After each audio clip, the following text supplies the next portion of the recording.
India में उत्तर प्रदेश के वाराणसी में रोड वाइडनिंग और काशी विश्वनाथ कॉरिडोर प्रोजेक्ट के नाम पर मस्जिदों के हिस्सों को गिराया जा रहा है। स्टेट गवर्नमेंट का कहना ये है कि ये सिर्फ पब्लिक इंफ्रास्ट्रक्चर और इलीगल इंक्रोचमेंट्स के खिलाफ एक्शन किया जा रहा है, जबकि क्रिटिक्स का ये कहना है कि ये पैटर्न कुछ और कहानी सुना रहा है। क्या ये वाकई में डेवलपमेंट है या फिर इंडिया में मुसलमानों की रिलीजियस आइडेंटिटी को आहिस्ता आहिस्ता पब्लिक स्पेस से हटाने की कोशिश की जा रही है? वाराणसी के एरिया में लोकल रेजिडेंट्स और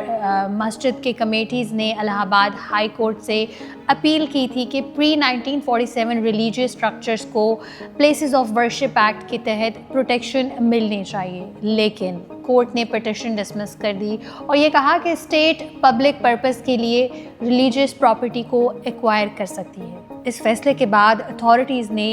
हेवी सिक्योरिटी के दरमियान इन मस्जिदों के स्ट्रक्चर्स के कुछ हिस्सों की डिमोलेशन शुरू की और सिर्फ वाराणसी ही नहीं, पिछले चंद हफ्तों में संभलपुर, फतेहपुर और दूसरे इलाकों में भी मस्जिदों और मुसलमान लोगों की प्रॉपर्टीज़ के ख़िलाफ़ डिमोलेशन ड्राइव्स देखी गई हैं। अथॉरिटीज़ हर केस में इलीगल कंस्ट्रक्शन, इंक्रोचमेंट या फिर इंफ्रास्ट्रक्चर डेवलपमेंट का हवाला देती हैं, लेकिन साथ ही में ह्यूमन राइट्स ग्रुप और सिविल सोसाइटी ऑर्गेनाइजेशंस का ये कहना है कि ये एक्शंस एक ब्रॉडर पैटर्न का हिस्सा नज़र आते हैं, जिसमें मुस्लिम रिलीजियस साइट्स को डिस्प्रपोर्शनेट तौर पर टारगेट किया जा रहा है। किसी भी मुल्क में अगर पब्लिक इंफ्रास्ट्रक्चर के लिए लैंड एक्विजिशन की ज़रूरत हो तो लॉ उस मैकेनिज़्म को प्रोवाइड करता है, लेकिन डेमोक्रेसी सिर्फ लीगैलिटी का नाम नहीं। It's about fairness, it's about transparency, it's about equal treatment, और ये सब चीज़ें उतनी ही इम्पॉर्टेंट होती हैं। क्रिटिक्स ये सवाल भी उठाते हैं कि अगर इलीगल कंस्ट्रक्शंस